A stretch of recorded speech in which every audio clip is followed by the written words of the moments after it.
எங்க தலைவர் வந்து மிகப்பெரிய வந்து ஒரு பொலிட்டிக்கல் லீடர் அவர். இன்னைக்கு அவரை போயிட்டு நீங்க கண்ட மணிக்கு வந்து பேசினா வந்து நீங்க இந்த யூடியூப்ல வந்து நிறைய பேர் வந்து அதிமுக இல்ல பிஜேபி பணம் கொடுக்குறான்னு சொல்லிட்டு அவன் பணத்தை வாங்கிட்டு என்னமா பேசிக்கிட்டு இருக்காங்க.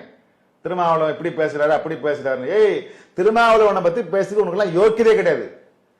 அவருடைய வரலாறு என்ன, அவருடைய அரசியல் என்ன, அவருடைய அனுபவம் என்ன, அவருடைய தத்துவம் என்ன, அவருடைய கோட்பாடு என்ன, அதெல்லாம் என்ன பேசுறீங்க நீங்க? உங்களுக்கு என்ன தெரியும்? உங்களுக்கு முந்தா நாள் மலையில நேத்து முளைச்ச காலம் நீ எல்லாம் வந்து யூடியூப்ல வந்து உட்காந்துட்டு என்ன வேணா பேசிக்கிட்டு இருக்க. பேசுவோமா? வா பேசுவோம். வர்க்க விடுதலை பத்தி பேசுவோம் வா. கிட்டத்தட்ட விடுதலை சிறுத்தைகள் ஆரம்பித்த காலத்திலிருந்து விடுதலை சிறுத்தைகள் வந்து இந்த மக்களுக்காக, தலித் மக்களுக்காக, பிற்படுத்தப்பட்ட மக்களுக்காக எத்தனை ரணங்களை, எத்தனை வடுகளை, எத்தனை காயங்களை சந்தித்து பேசுவோமா? எவனோ காசு கொடுக்குறான்னு உட்காந்துட்டு யூடியூப்ல வந்து உட்காந்துட்டு எங்க தலைவரை விமர்சிக்கிறீங்க. தலைவர் வந்து மிக அறத்தோடு நடக்கணும்னு எங்களுக்கு அறிவுறுத்திக்கிட்டு இருக்கிறாரு. பொறுத்தது போதும் பொங்கி எழுன்னு சொன்னாக்கா முடிஞ்சு போச்சு இவனுங்க கதையெல்லாம்.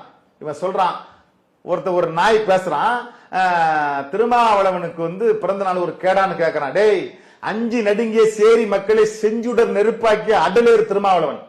திருமாவளவனோட வரலாறு தெரியாம பேசுறான். அவன்லாம் கூனிக்கு குறுகி கிடந்த மக்களை நிமிர வைத்த தலைவன் திருமாவளவன். இவன்